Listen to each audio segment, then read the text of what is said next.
Hey everyone, I'm here today to read another great book. It's called Pink and Say, and this one is actually set during the Civil War. So you're going to notice that there's some things that are not very happy in here, and that's because during the Civil War a lot of sad things happened, okay? But I thought it would be a great book because we're studying the Civil War. And then it's by Patricia Polacco, who is like one of my favorite authors. Okay.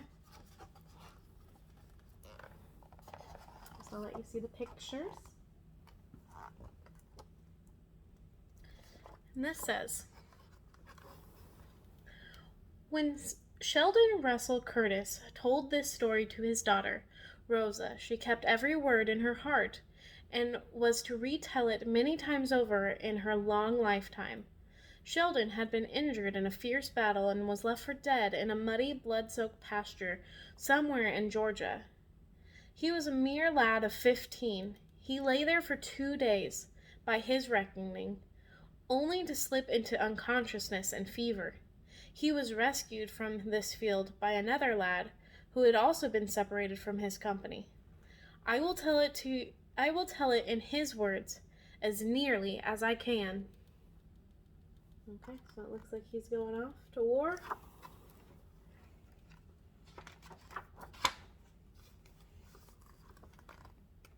And he's hurt on the field. And this says, I watched the sun edge towards the center of the sky above me. I was hurt real bad. For almost a year, I had been in this man's war, a war between the states. Just being a lad, I was wishing I was home. My leg burned and was angry from the lead ball that was lodged inside just above my knee. I felt sleepy and everything would go black. Then I'd wake up again. I wanted to go back to our farm in Ohio, and sometimes, when I'd fall into one of them strange sleeps, I'd be there with my ma, tasting baking powder biscuits fresh out of the wood stove. When I heard her voice, for a minute, I thought I was fever dreaming, but then I felt strong hands touch my brow, splash water in my face. Oh, someone's coming to help.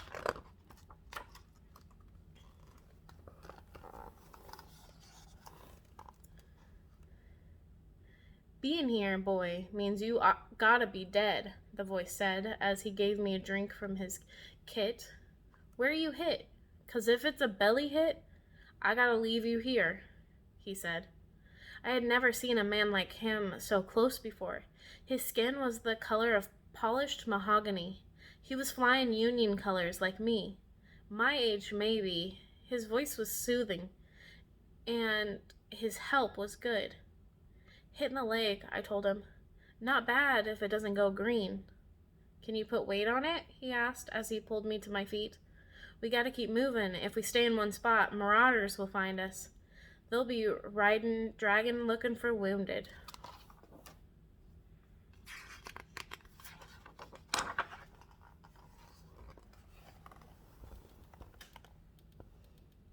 Next thing I remember, I was collapsing in a heap on the ground and reckoning with the pain in my leg.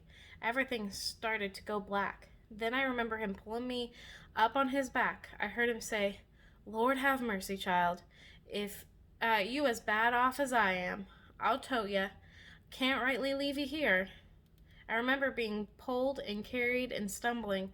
I remember hard branches snapping back in my face and mouthfuls of dirt as we hit the ground to keep from being seen.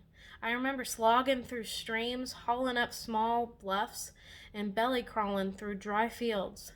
I remember these things in a half sleep like, but I do remember being carried for a powerful long way.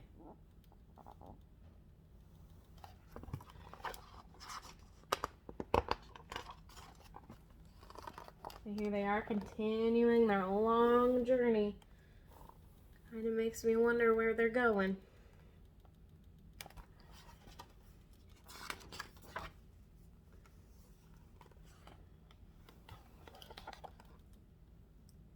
Then, fever must have took me good, 'cause I couldn't I couldn't feel a cold sweats, smelling quilt the next. Oh, sorry, just a second. Then fever must have took me good, 'cause I could feel a cool, sweet-smelling quilt next to my face.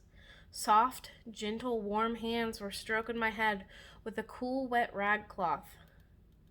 Look at Look at the morning that's coming, a woman's voice said as she spooned oat porridge into me. Do your mama know what a beautiful boy she has? Where am I? Is this heaven? I asked. She tossed her head back and laughed. No, child. Pink has brung you home to me. Don't you remember?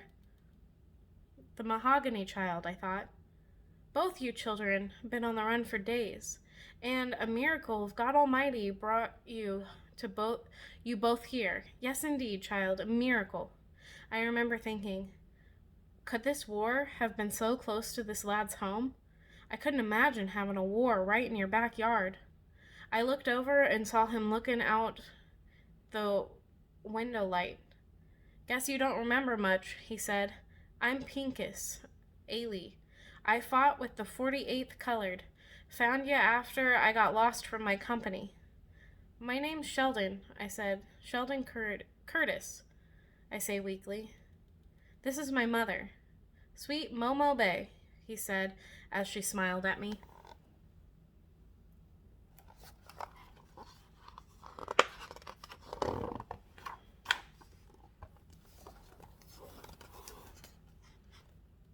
Lord, Lord, I never thought I'd see my dear boy again, she said, as she hugged him. I've been getting along, though.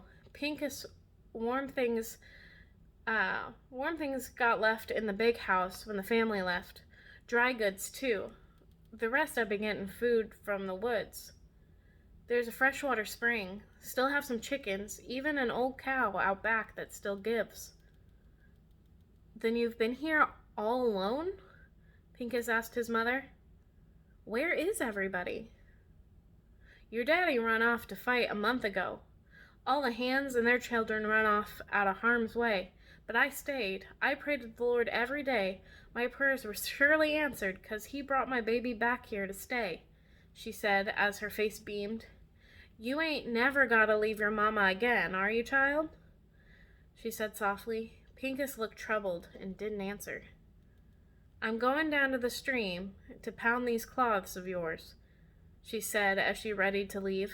If you hear marauders coming, get to the root cellar door. Stay down there until they're gone.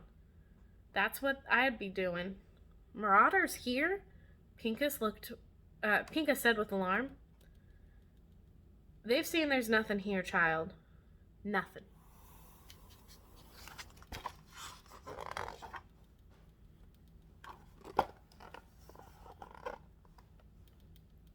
As soon as she left, Pincus sank to my bedside.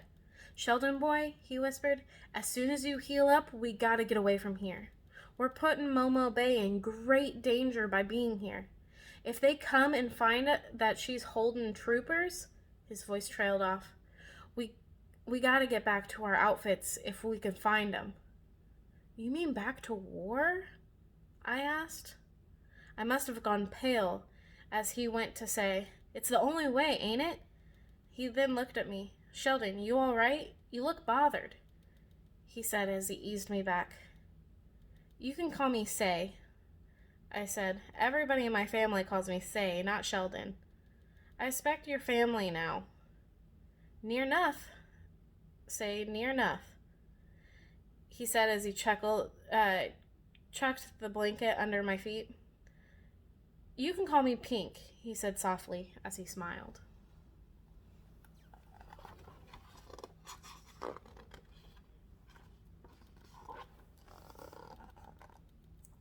For the next week, Momo Bay fed us up good. Raw milk and corn bread never tasted so good in all my born days. It were the first time in months that my fiddles didn't have meaty worms in it. Ooh, gross. So some of his food had worms in it. She saw to it, and I tried to walk a little every day. So that's mean-looking leg don't get stiff on you and cripple up, she said. This place wasn't that much different from our farmhouse in Ohio. More poor, maybe, but it smelled the same, like pine boards and good cooking. A mess of beans with salt pork, cornbread, greens, and onions. We slept. She sat near us, stoked the fire, and watched over us. Never thought I'd feel safe enough to sleep again. My mother, Kalo, my father, jumped the broom on this very spot, Pink said as we walked me on my first day outdoors. And that's where the master's house, Master Ailey, Pink spoke quietly as he helped me along. How come you have his last name? I asked. Boy, when you owned, you ain't got no name of your own. Even Kalo had to take that name.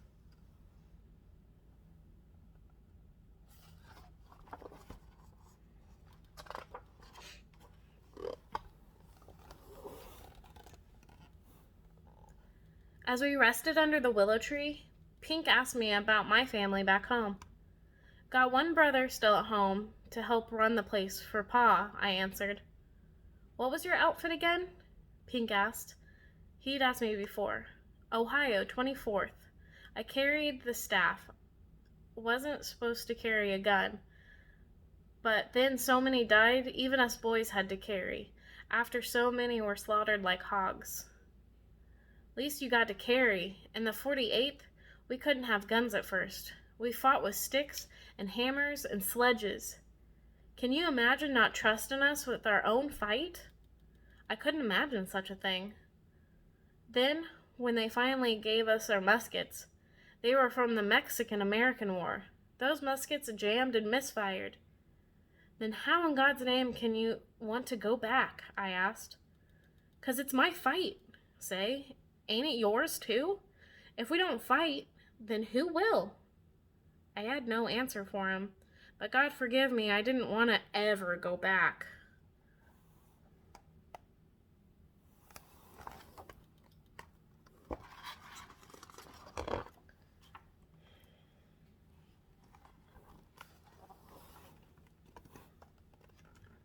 After a few more days, I could walk a little steadier, but still needed help.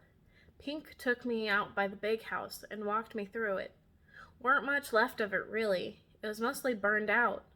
Master Ailey had a library full of books right here, he said. He taught me to read, even though it was against the law. He must have been a good man, I said. More bad than good, say. Sometimes I think he just liked being read to. There was this book of poetry, say. It was this thick. Every night I'd read out loud to him from that book. I bless this house because of all those beautiful books, but I cursed it too for what it stood for. We walked a bit further. To be born a slave is a heap of trouble, say, but after Ailey taught me to read, even though he owned my person, I knew that nobody ever could really own me. You feel hot, Pink, I said. Lord, I think you're just as sick as me. Let me fetch you back to the house. I'll be fine, boy. Just a little tired, that's all. I'll be ready to fight, though. I'll be ready to fight.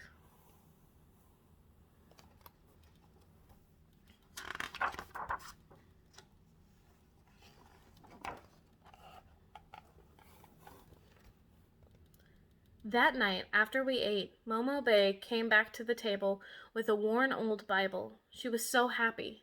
My heart ached at the thought of telling her we'd be leaving soon. Master Ailey showed him how paper talks. Show him, Pink, she said. He took out a pair of spectacles from his pocket and opened the Bible to Psalms of David and started to read. His voice was steady and had such wonder. Just hearing them words made pictures come to my head. I surely do wish I could read, I announced to them without thinking.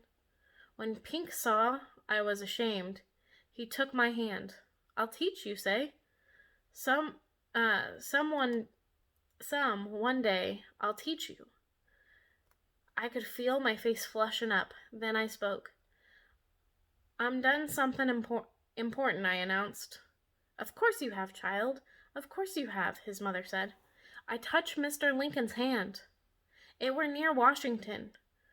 We quartered just before Bull Run. The president himself were shaking everyone's hands, and I just put my hand right out. And he took it? Pink asked. Yep, he took it, I answered. Now, there's a sign, ain't it? He said, smiling broadly. Touch my hand, Pink. Now you can say you've touched the hand that shook the hand of Abraham Lincoln. Next best thing to touching him, Momo Bay said in wonder.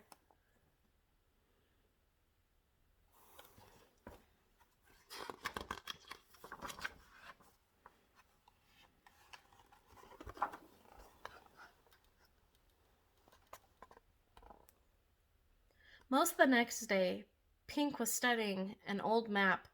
Marauders don't fan out further than 30 miles or so from their camps.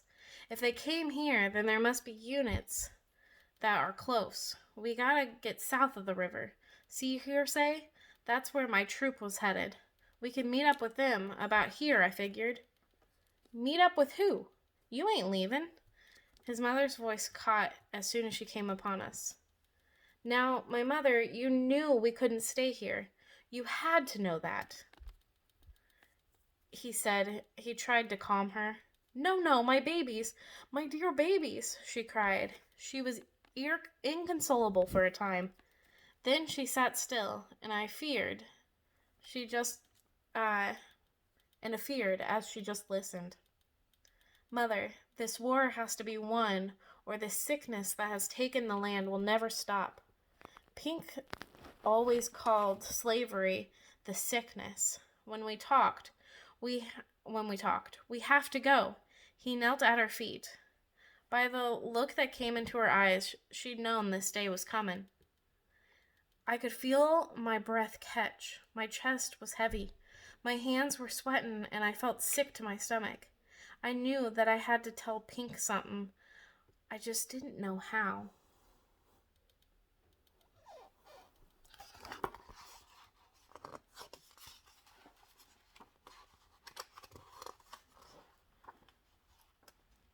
All right, we're going to go ahead and stop there and make part 2 for tomorrow, okay? Because we're getting close to pretty, 20 minutes, and I don't want to be reading too terribly long. But I'm wondering what Say has to tell Pink. That will be interesting.